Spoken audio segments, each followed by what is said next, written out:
All right. Welcome to the Columbus Common Council Special Committee of the Whole for Tuesday, October 8th, 2019. The time is now 6:06 p.m. Patrick, if you want to call the meeting to order? Sure. Johnson. Or roll call, sorry. Cohn. Here. Traxler. Here. Ryan. Here. Gray. Here. The meeting was noticed in accordance with state statutes and local ordinances. First thing we need to do is to approve the agenda. Motion to approve the agenda? Second. Okay, I have a motion and a second to approve the agenda. All in favor, say aye. Aye. Opposed? All right, the agenda is approved. First up tonight, we have the council workshop session on proposed 2020 city budget overview and discussion. Kim Manley is here to kick this off. Go ahead. Sounds good. In the cover letter that we provided for tonight's meeting, we talked about a PowerPoint that would be available. And out of respect to the council, knowing that you have another meeting immediately following this one, I'm going to substitute something for the PowerPoint, which is an article from the League of Wisconsin Municipalities attorney, Claire Silverman. It really does cover about 90% of everything that I would have covered through the PowerPoint. And I thought this would be something that you could take home and then read. Obviously, tonight, we're going to be kind of talking about the ground floor and getting some things answered so I can continue to put the budget together. So this will be helpful. So I'm going to hand this out right now. Everybody? More reading, more paper. Thank you.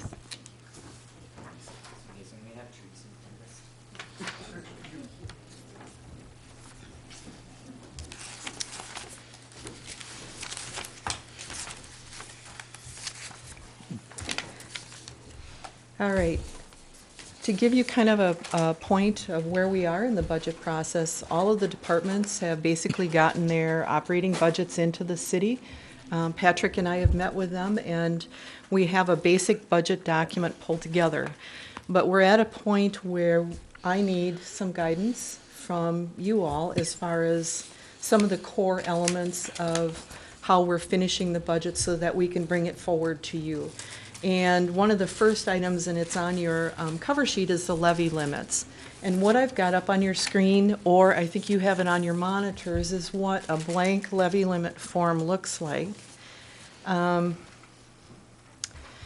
It shows where we were at the end, our allowable levy in line 1 from the prior year with the personal property aid that we get included. It also shows that we had a net growth factor of 5.072% in 2018, and that's line 6, which results in, on line 7, a total allowable levy of $3,239,550.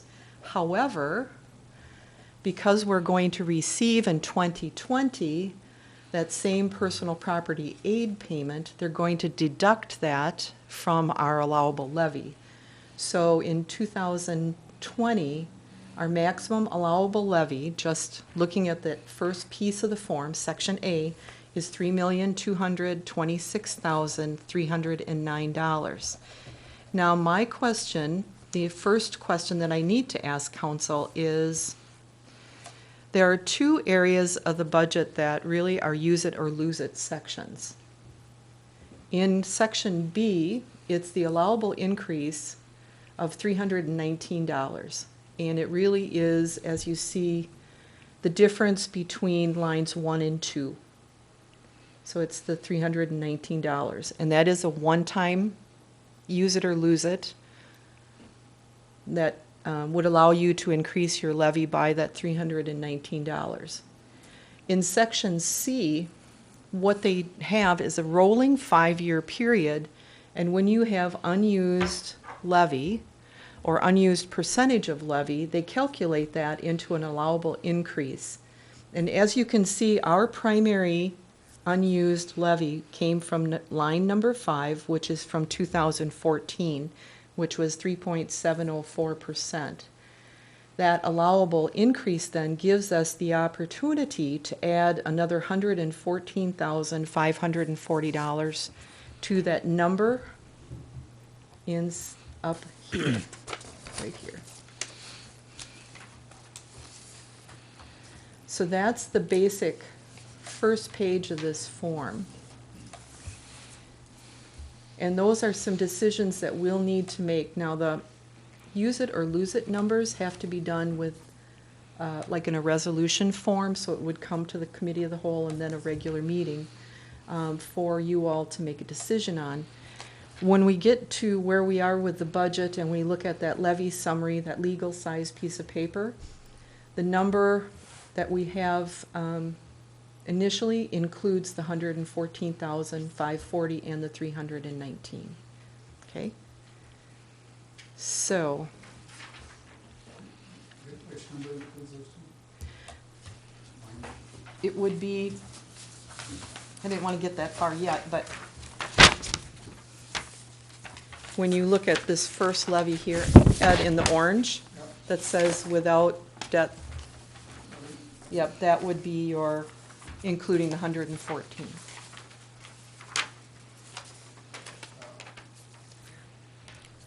Your 2019 tax bill, 2020 budget? Correct.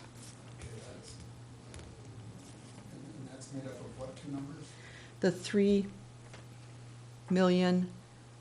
3,226,309, the 319, and the 114,540. 326? 3,226, line 10, which is your allowable. Okay. Plus 114. And then the $319. Okay.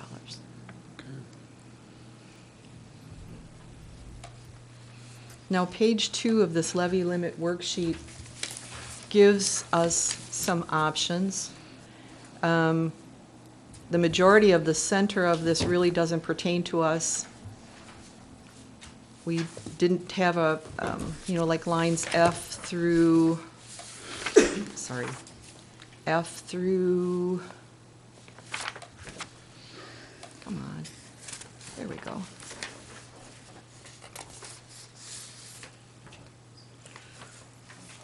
Kim, I don't have that page. It's on the back. There's a second page one. Oh, there it is. Thank you. I know, I thought the same thing. I was like, that's just another. Just, Oh, okay. sorry, being Jeez, efficient. okay.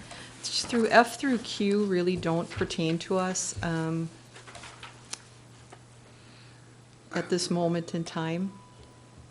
I'm not sure why this is being kind of persnickety here, but Can I, sure. Why is this? Come on, there. so 114, 114,540 plus 319 plus 3,226,309. Is the 3,351,452? I get 3,341,168. Oh, let me get to that too. All right, hang with me for just a second, Ed. Okay. Thank you. And rescinded taxes. Yes, it's rescinded taxes of $10,284, which we'll get to as we get through this. Hi, Trina. All right, so line A is going to be the $319, and we'll see this in the completed ones. B through C are talking about debt prior to July 1st, 2005, which we have none. D is going to talk about refunded or rescinded tax. And E is going to be our debt service levy for anything after July 1st, 2005, which all of our debt pertains to. Now, if you go down to the bottom of this page, and I apologize that this is kind of slow, lines R and T are the only lines that really would pertain to us at this point in time. R would be the increase for the unused levy, which is C, which we talked about, that's the $114,000. And then T is the total of all of the lines A through S. So that's just kind of a real brief overview of what a blank levy limit form looks like. Now, if we could go to the one that says without use of debt levy. Ed, you have Oh, something? I'm sorry. I'm still trying to find when we're gonna get this number on here. If you look at line D, add that, that's the number you're missing. There's a $10,284. Which gives me 3,330,884, which does not appear on this sheet. I don't know where you're, there's, the basic levy is $3,226,000 and change. We're adding the $114,000 and then the rescinded taxes of $10,284. Are being added or subtracted? Added. Those are additions. Okay. Does that might help do it. maybe? Let me run it again.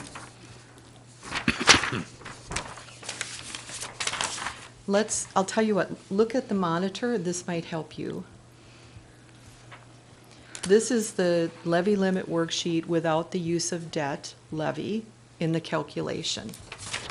And this is where the $3,352,452 comes from.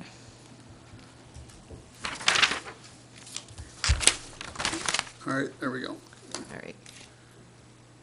So basically, if you go to the second page of the levy limit worksheet without debt, you can see what the additions are that come to that $3,351,452. So you see the increase from section B of the $319, the refunded or rescinded taxes that have been certified to us, which were the Enerpac, or I'm sorry, not Enerpac, American Packaging tax appeal that they had. This is just the city's share. And then the $114,540 from section C, which totals the $125,143. So looking back on page 1, that's where you get to that $3,351,452.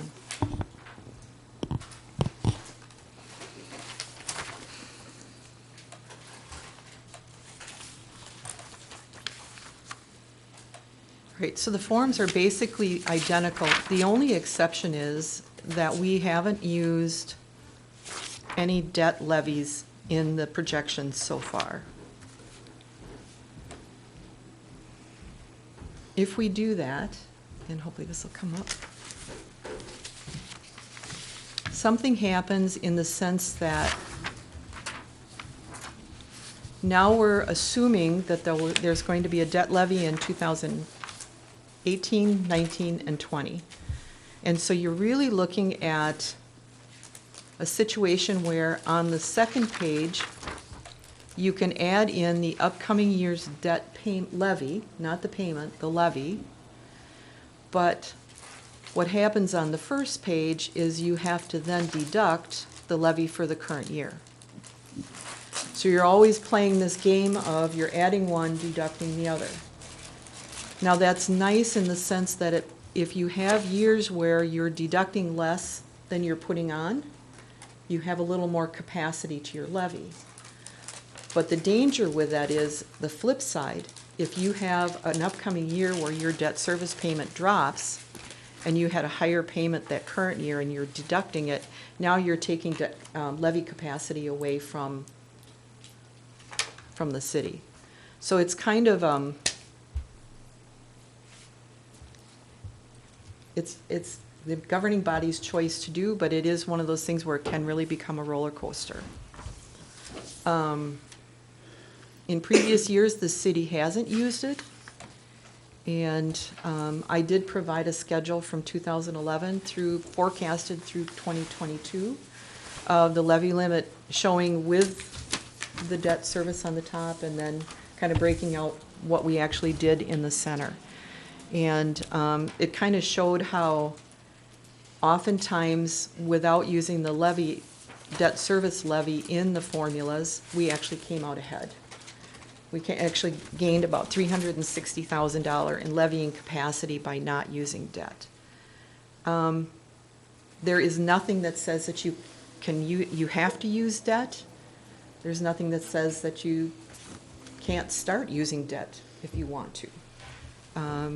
What DOR would require us to do is do an amended levy limit form for this current budget year so that we could subtract the debt on line 1, and then we could go forward into 2020 using it. So Kim, what's the net difference in your allowable levy between doing with debt or without debt? About 70,000. You can kind of tell, it really boils down to a $714,000 deduction for that payment. Mhm. And then the $784,000 addition, the $784,000 addition on line E. It's really the difference between those two items. And How does this affect 2021? Well, if the debt service payment goes down or stays the same, it won't have if it stays about the same, it won't really have much of an effect. But if you look at our debt levy payment or debt levy anticipated for next year for 2021 is $783,000. So there's really only about $1,000 difference between the levy limit or the debt levy for 2020 and the debt levy for 2021. Okay. Ed, do you have a question? Okay. So If we decide to start doing it that way with, adding in the debt, do we have to continue doing it that way, or can we go back to? the only situation, what that would put you in is if you decided to stop, you couldn't add in the upcoming year's levy, but you'd still have to subtract the levy that you used in the prior year. So you would lose whatever that whatever you reported as the levy payment. So let's say we did this and then next year we wanted to stop, we'd still have to deduct the $784,000 off of our allowable levy. But if we weren't adding back in a payment, we'd lose that $784,000 capacity. So basically, we would have to continue, Yeah. otherwise we'd shoot ourselves in the foot. Yep. Keith?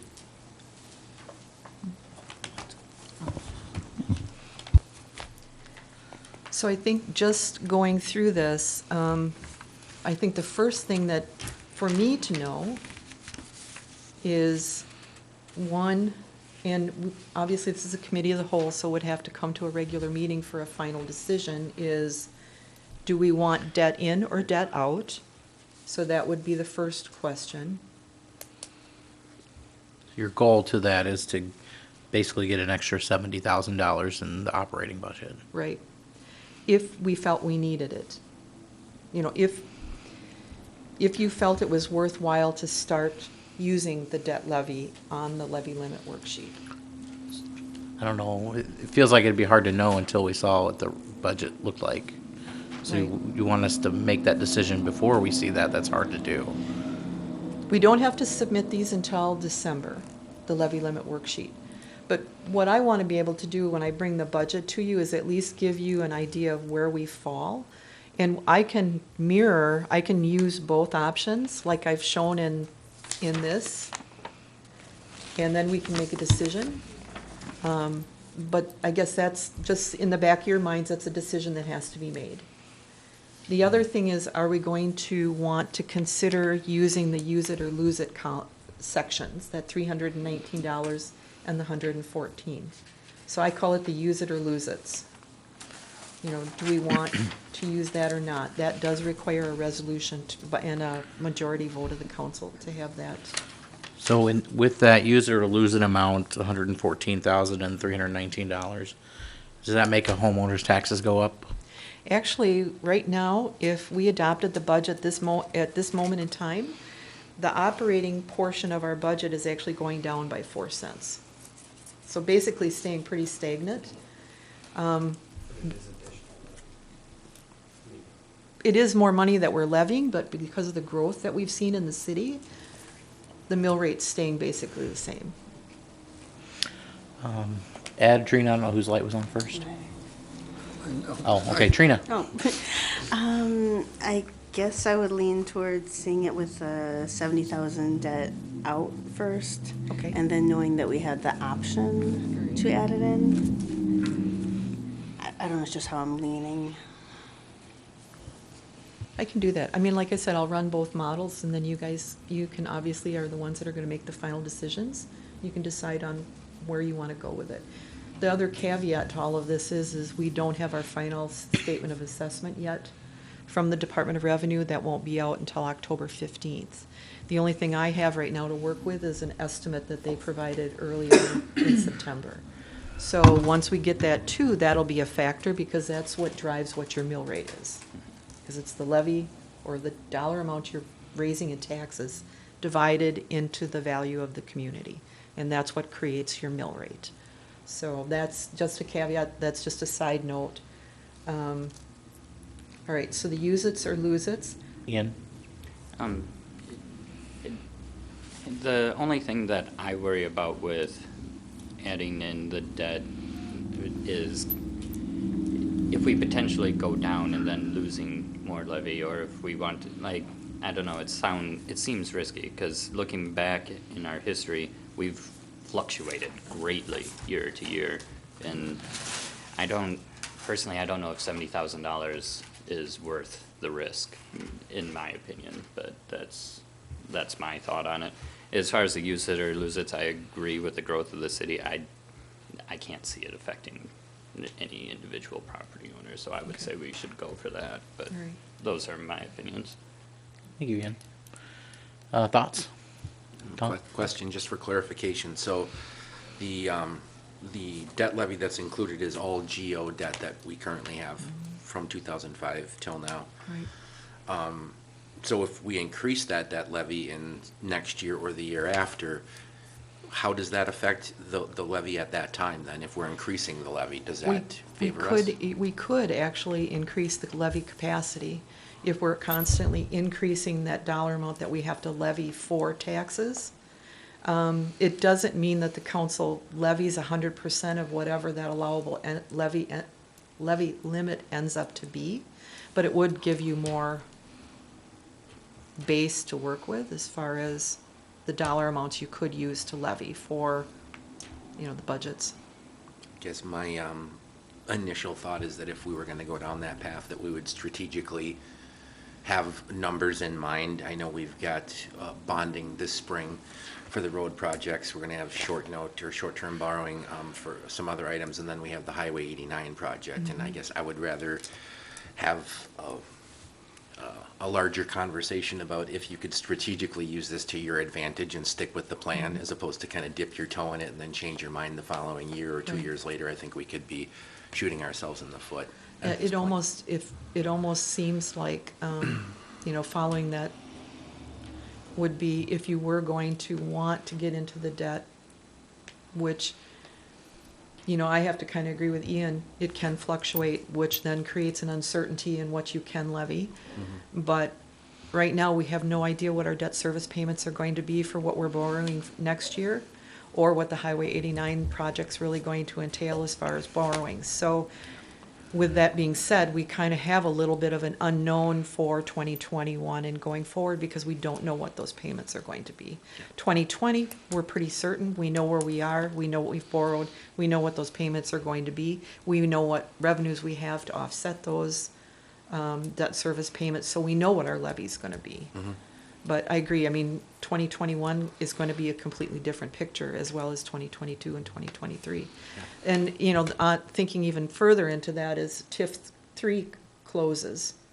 That is a huge impact to the overall value of the community as well.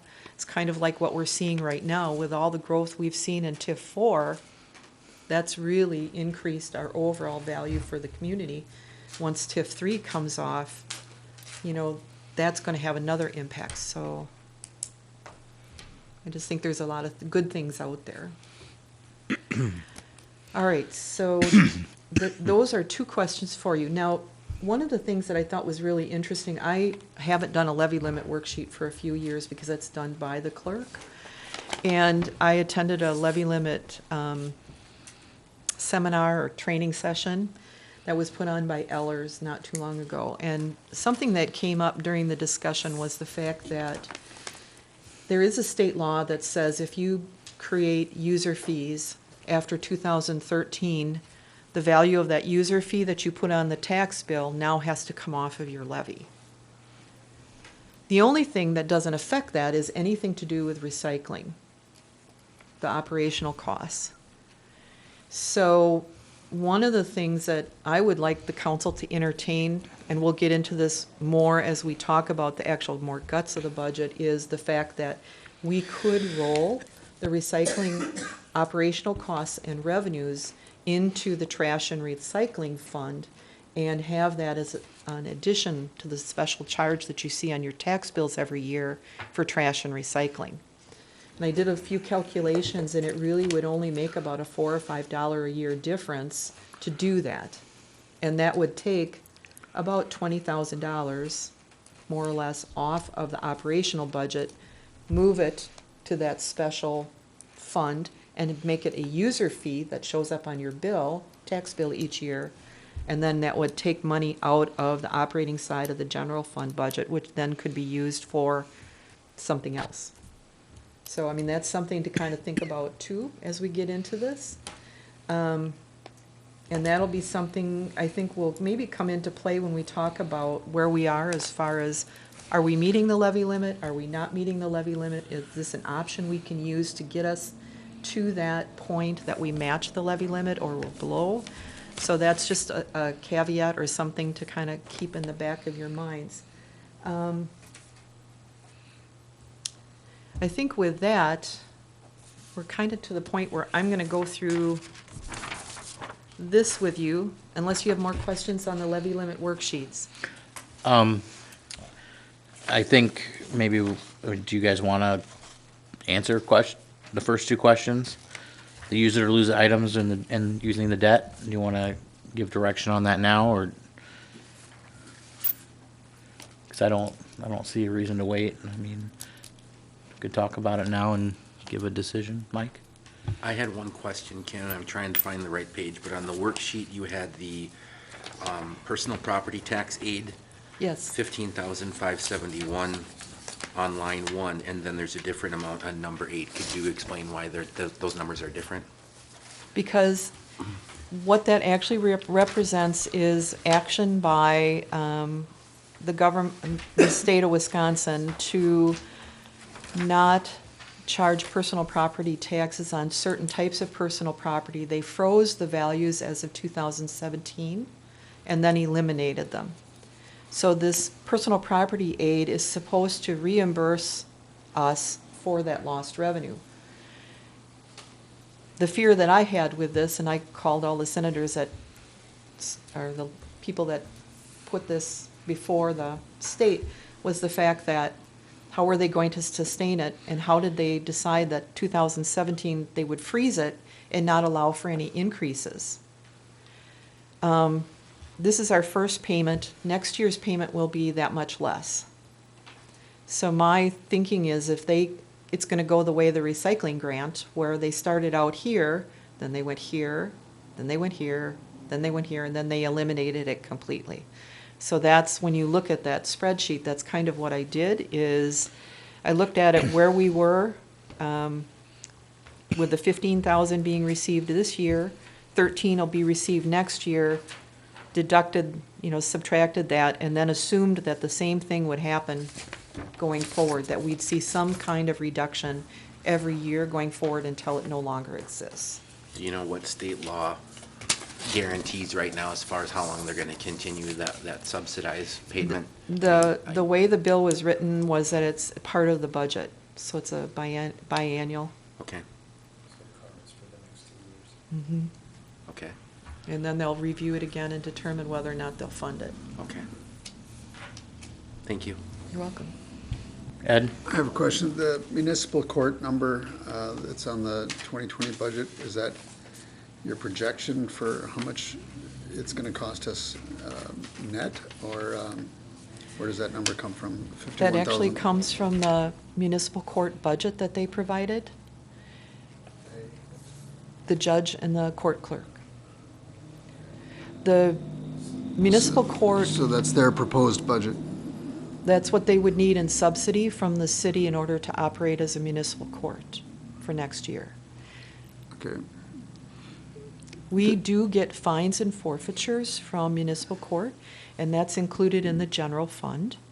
And we're anticipating about $62,000 in municipal fines and forfeitures.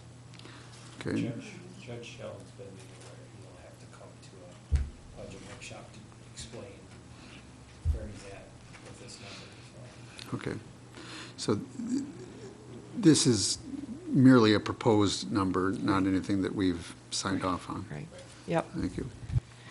There's nothing on this. This is, that's why it says version 10.3, because this is basically where we are at this moment in time with the proposals that we've received from the department heads and what was put together for personnel.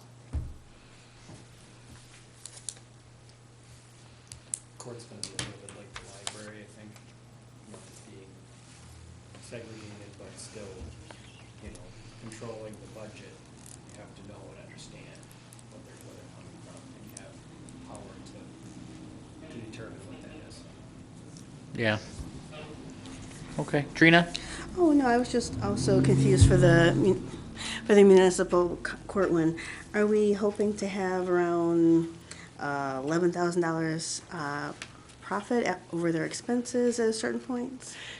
Between After- what they anticipate for fines and forfeitures and what we would subsidize them, there's a difference of about $11,000, Hopefully.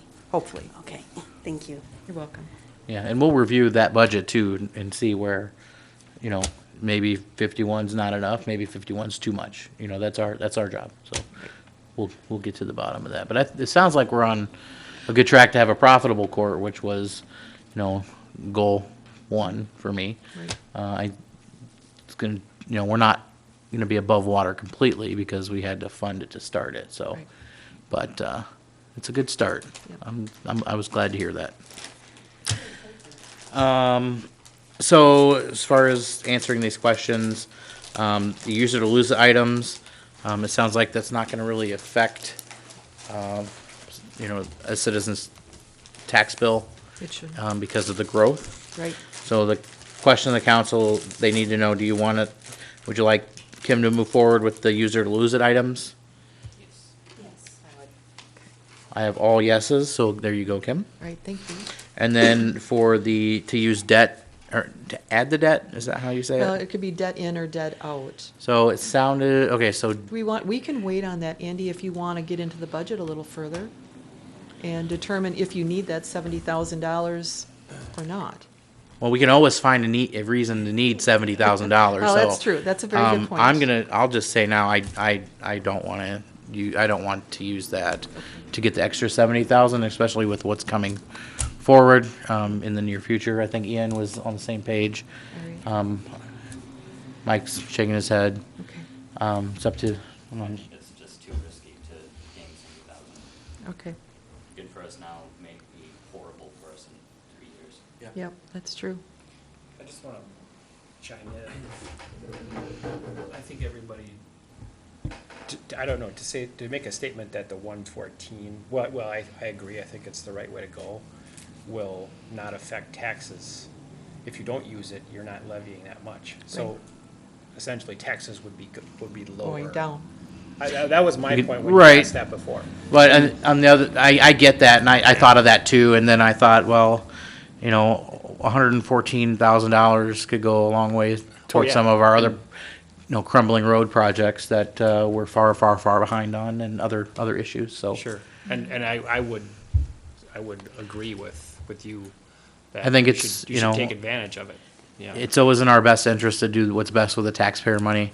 And sometimes we have to sit up here and make that decision is, you know, spending that $114,000 on something that's gonna be better for the community, or lower someone's tax bill by a few dollars. Yep. Yeah. absolutely. I mean, 114,000 literally would be probably a few dollars. So, Yep. so anyway, anybody else want to chime in on that? Mike? I'm in favor of using rather than losing. I guess that there's an opportunity there, and I think if you don't take advantage of it, you end up painting yourself in a corner. I mean, we have a lot of restrictions that we have to deal with from the state to begin with. The other question I wanted to ask you, Kim, is if the proposed numbers you have here are based on, an increase in valuation that we've seen in the city of Columbus, you said that there are a few outstanding issues that we'll get clarification from the Department of Revenue. Right. So that there's still some fluctuation that could happen in there.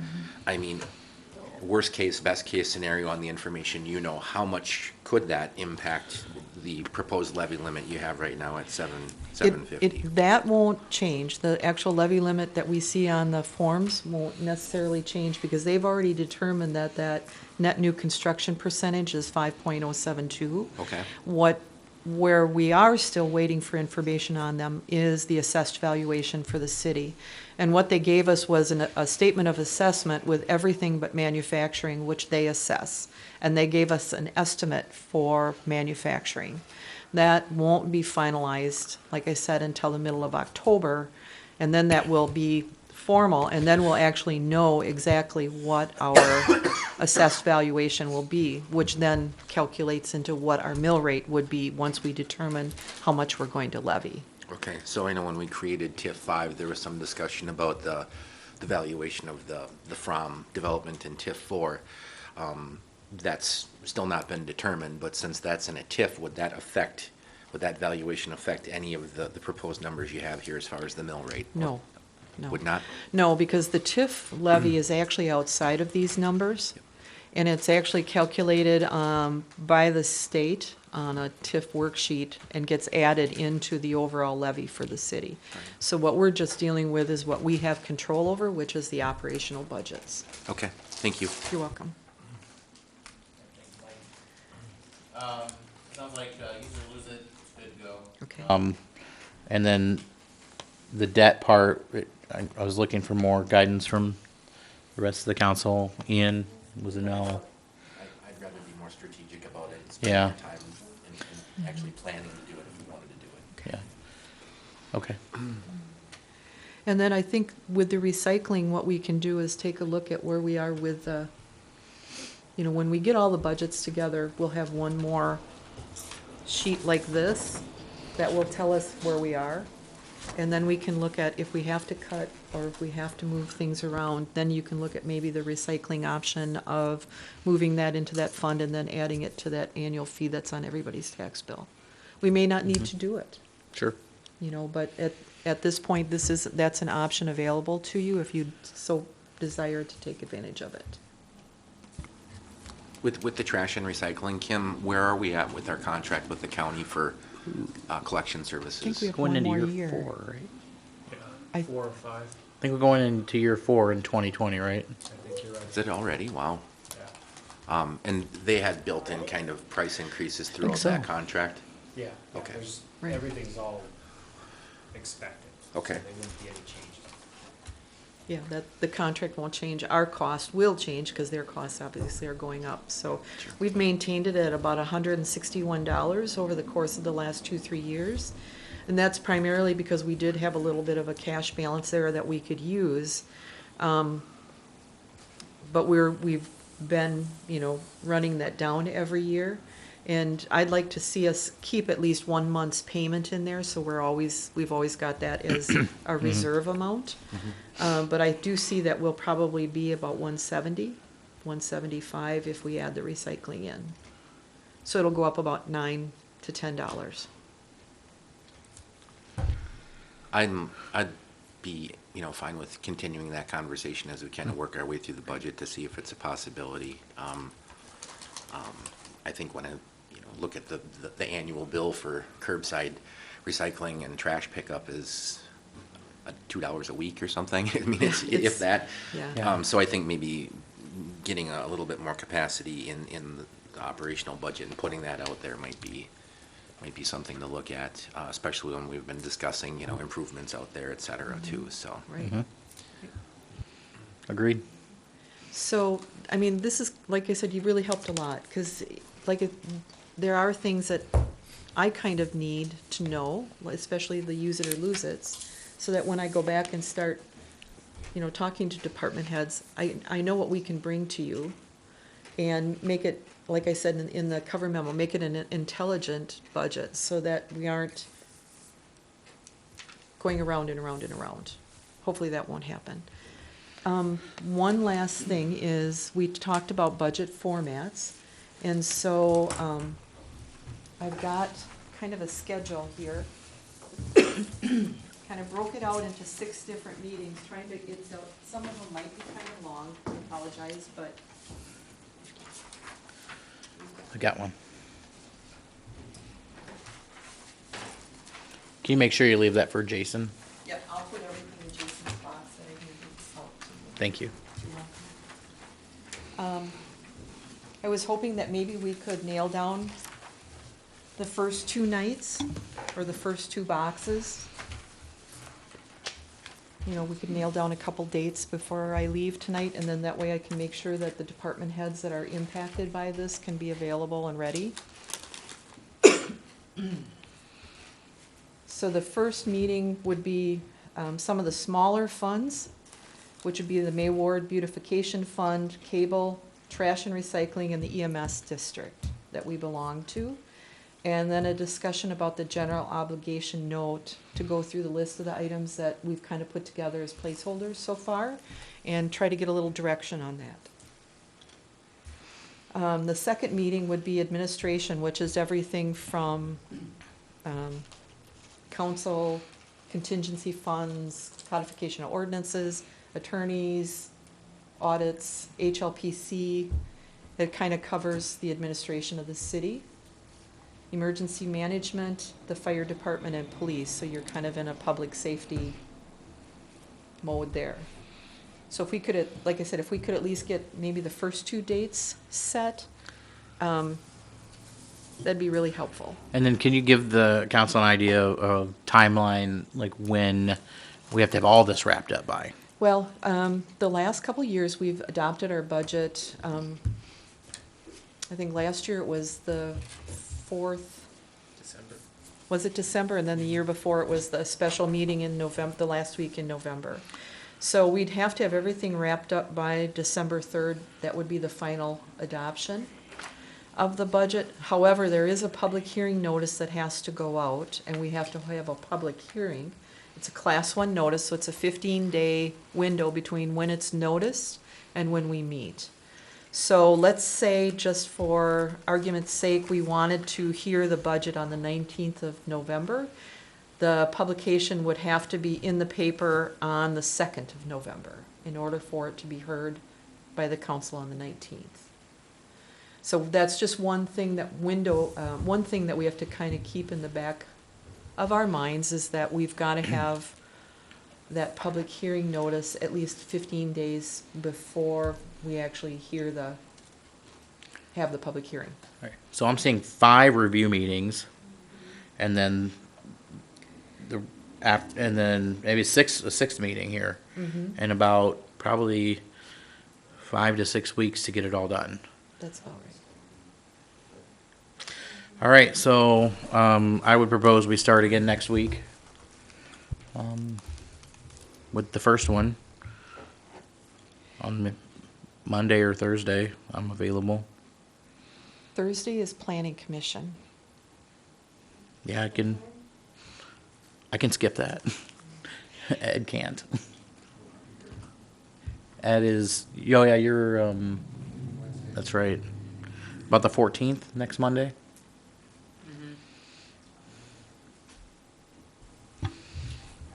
I don't know how large our agendas are gonna be in the upcoming month, but is there any merit in just having stuff like this added to the committee of the whole as well, to take up some of that space? I don't wanna rely on that, but Trim off of 1 or 2 of them by adding a few each. I don't really know. There's items that you will always carry, you know, that are critical to try to thin out the agenda, so to speak. And I don't really want to do that either, Yeah. but I don't want to exhaust people and be here till midnight doing that either. But for me, like, pretty much every Tuesday is always open, so I figure filling in the opposing Tuesdays is probably, Right, that was my first thought. Yeah. But I didn't want to skip a whole week, I guess. yeah. Like And this we could do the week, 22nd, we do the 29th. Patrick, I don't know if you have this on your calendar, but for some reason I have tentative roadmap meetings. I also have that. so. Okay, I don't remember, I know we don't have anything firmed up or scheduled. Could have think been that was- something, well, if Katie has think it, this maybe was related to the school, maybe that joint school Okay, meeting. that could That's be when we it. met with Matt and. I've got one for the 29th as well. That, I've got that kind of 22nd. rings a bell, Okay, yeah. all right, well, that could potentially be a daytime meeting too, I think, so, Daytime Wednesday? um, Oh, no, it's a Tuesday. yeah. Work All right. Tuesday days. Sorry, I just wanted to mention that. All right. So is next week off the table or on the table? Next. so It'd the be next 14th. Monday. Monday, the 14th? Anybody? I'm open. It is also hard not knowing what other meetings I have without, Yeah. because I think I have all in my calendar, but it's also Columbus Day. We are open Columbus Day, right? Yeah. Okay. No, we're partying. All right. I would propose the first one be on 10/14. Any objections? I'm not sure. The other half works out of town quite a bit, so I'd like to check with him as far as, 'cause he was in Stevens Point today, so. I think Was maybe able to what make other we pin arrangements, down, if we can just try to pick 5 or 6 dates here, Mm-hmm. and then maybe have Cam or Patrick send them out to the council, because we don't have Jason here as well. So like, Right. if True. you have to miss one, Jason might be there that night, and then we can kind of confirm through an invite to make sure we at least got a quorum. Right. Yeah. So, 10/14, 10/22, I heard. Yep, 10/29.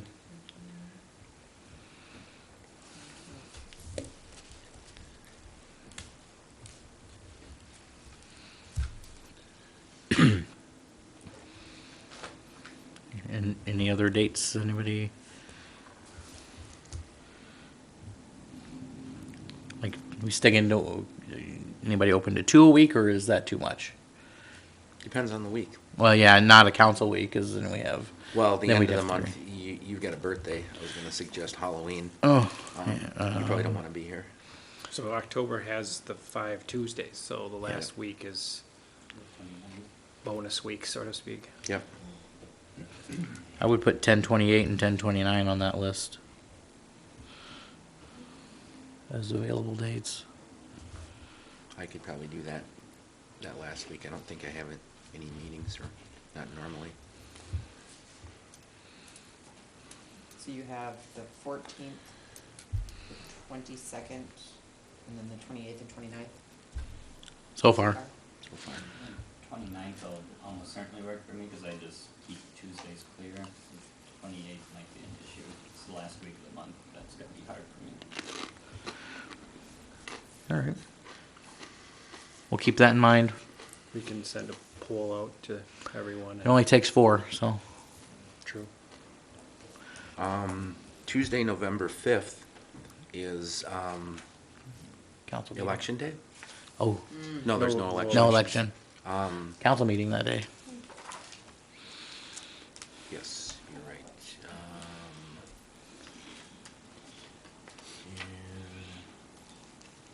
I think I have tourism commission on that Monday. I have cable on Wednesday. Same with Ed. 7th looks good. 19th looks good. I don't know, we're getting kind of late into November. Or I'm sorry, I missed the 12th. I was looking at the wrong month. 12th, 7th and 12th.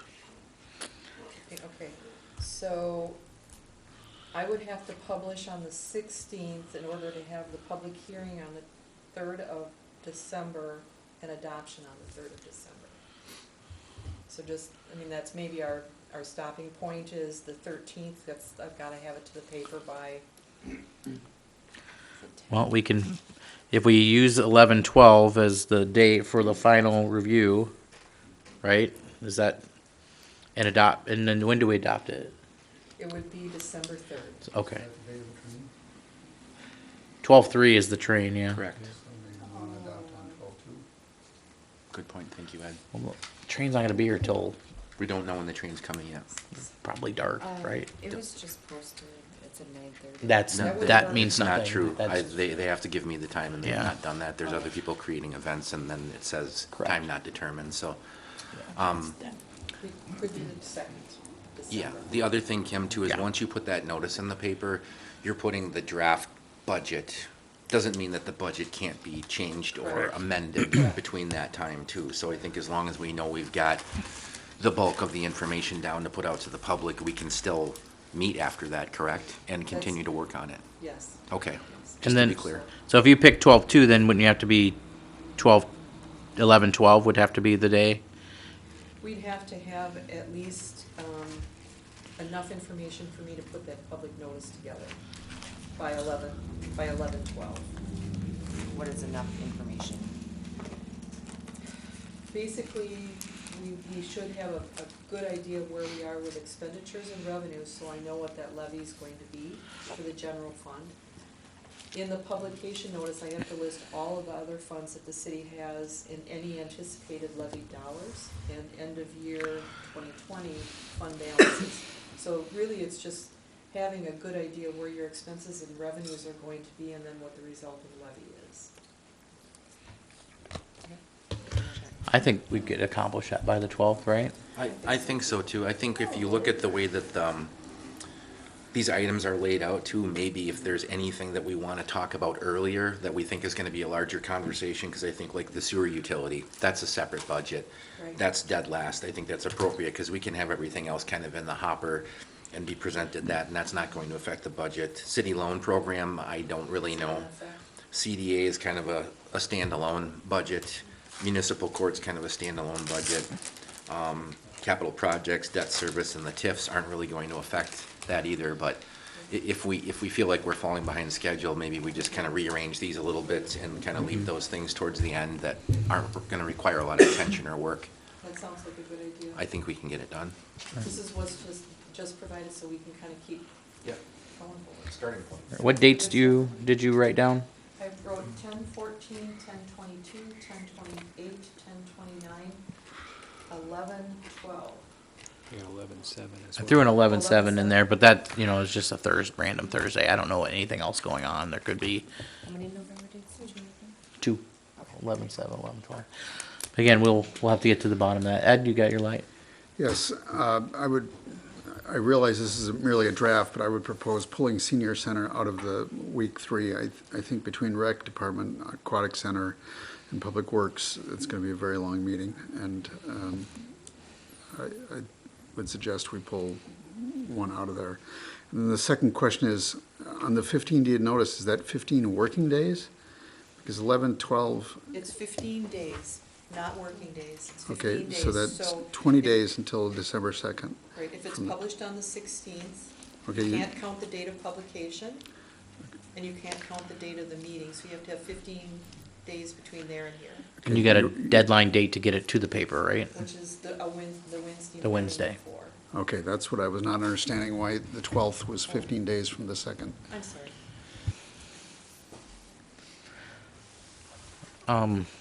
Anybody have thoughts on this, moving the senior center one, or?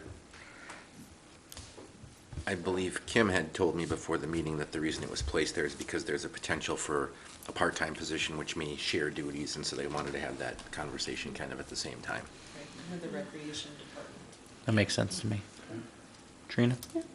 Fine, leaving it in, just expecting a long-ish night. If anything, maybe we can put Hillside Cemetery on a following one, too. I mean, A couple of the small ones that you would have in the first group, we have 2 council meetings between now and then. Can we take some of those out, put them on a first group and like move some things into that meeting? That's a good idea, because things like May Ward and the EMS district are really just reporting on where we are. So those we could really put on a regular meeting, or, you know, a normal meeting night, and then open that up for one of these others to come forward. That's a good idea. Yeah, that's fine with me. All right. Any more questions on dates? Patrick and Kim will get some dates out to us, you know, Sounds good. next Yeah, couple days, and We can throw some additional ones in here that we don't know about now, and you can always just respond what works and what doesn't. We can, yeah. And we can, and I know Jason's got a busy life with kids and sports too, True. but we don't know when he's available, but yeah, I think just follow up with an email and. Mhm. we'll find the time. Okay. You can do that. Am I missing anything else on this, on the budget session? And that's really helps me out quite a bit. It does. Okay. We can keep going forward and, You have any more questions for us before we move on to the next item? no, I'm good right now. I did just want to say, Kim, thanks for this. I actually have been reading this the last week, kind of as a refresher, but this does hit, you know, virtually every version of every budget for any municipality in the state, but ours is in here as well. So I think this is a, maybe not exciting reading, but important reading this time of the year. So thanks for including that. Yeah, appreciate that. All right. Yeah, did Trina get one of those? She wasn't here, I don't think.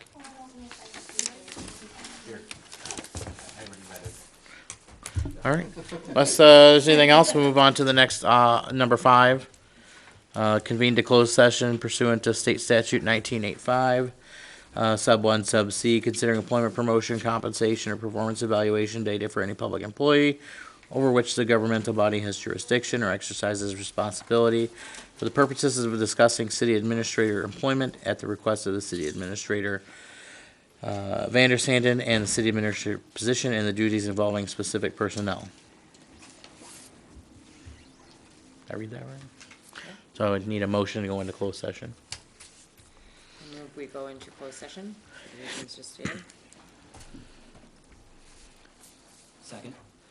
Okay, I have a motion and a second to go into closed session. Patrick, you take the roll. sure, great. Aye. Brian, Aye. Traxler, Aye. Cole, Reed, Johnson. Okay, we are in closed session. We'll be coming out of closed session, into open session, and the committee of the whole meeting will end. There is another meeting after, that is also being, filmed? Okay. So we will come back on the air with the next meeting after the regular, after the committee of the whole. So, thank you.